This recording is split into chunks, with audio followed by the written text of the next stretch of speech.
you gloss over that Vin Scully moment that first time during that rain delay, but can you give us a sample of what you said that night? I'm not going to let you get away without doing it. Vinny was, most of us, we broadcast the game and we speak English.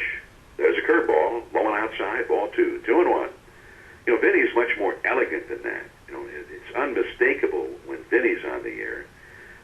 He's instantly recognizable. Vinny's the 1-1 pitch on the way, curve low, ball 2. 2-1 to Dusty Baker. Dodger Baseball, brought to you by Farmer John. Freshly dressed, Eastern-fed, pure pork sausage. Westernmost in flavor, Easternmost in quality. Farmer John. I often wondered, does he talk like that all the time? Does he wake up in the morning at his house with his wife? Says, good morning, darling. Pull up a chair here in the Scully bedroom. What's for breakfast? I'd love some Farmer John freshly dressed pure pork sausage. Really, I just had it with that oatmeal. Ugh. No more oatmeal for me, if you please. Maybe the whole family talks like that, for all I know. Maybe if there was a Vin Jr. as a little kid, maybe he spoke like that. Vin Jr., a D- in chemistry, that's not marvelous at all. And I'm afraid, young man, that's 2 weeks restriction. And Vin Jr.'s like, oh, Dad, please, reconsider. I know Scully's the one everybody asks you to do all the time, but you have a lot of other broadcaster impressions as well, from what I hear. What are some of your favorites to do besides Vin?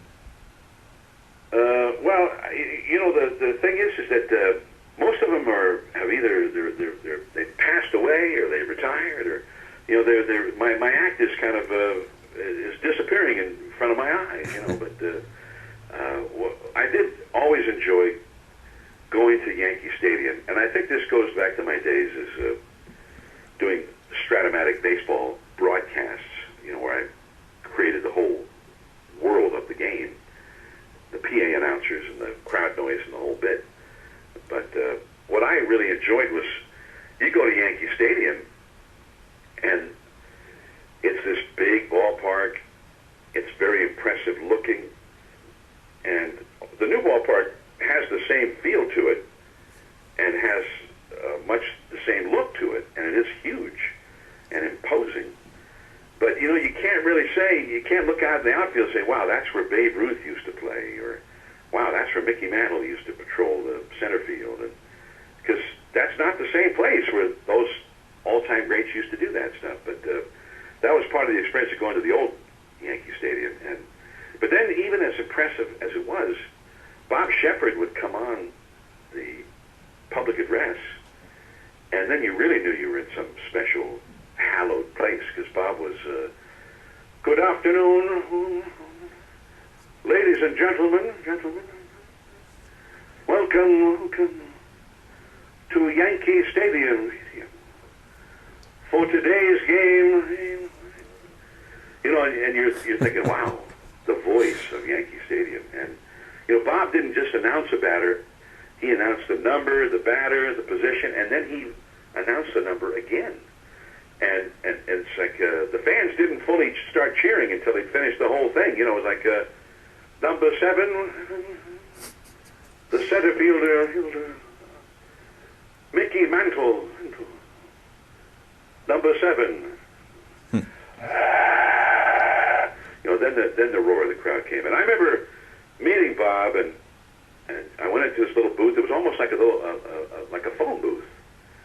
And he sat in there all by himself, usually reading a detective novel. He loved those Robert Parker novels, Spencer for Hire, the Boston Detective.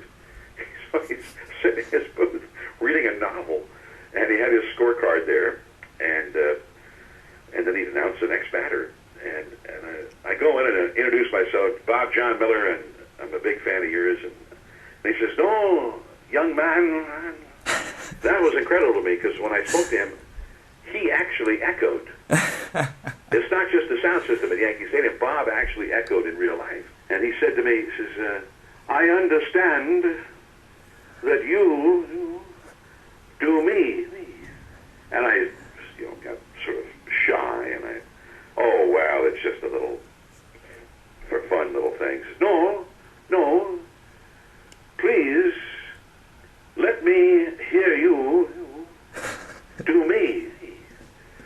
So I do my little Bob Sheppard impression for Bob Sheppard.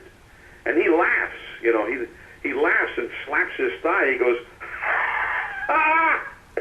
And slaps his thigh. And then he looked at me and says, excellent, but you make me sound so pompous. And I was, oh, sorry, I'll work on that. I used to do a bit where banquets and whatnot, where I'd do a little Bob Sheppard and say that I went to breakfast with him at his favorite diner in Manhattan, and I did the same bit where the waitress came to the table, and it turned out that Bob actually echoed. He said to the waitress, "Good morning, and welcome to our table.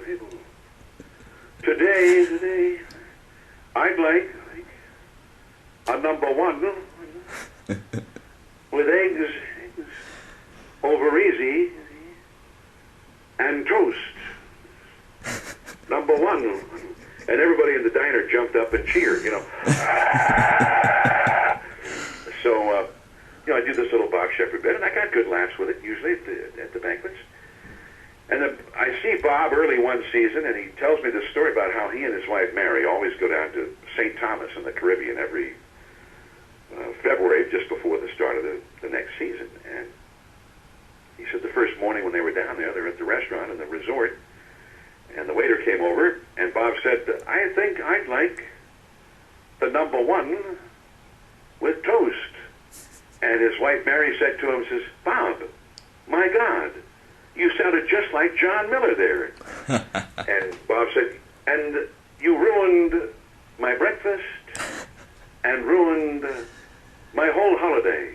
John, please, get a new act, will you?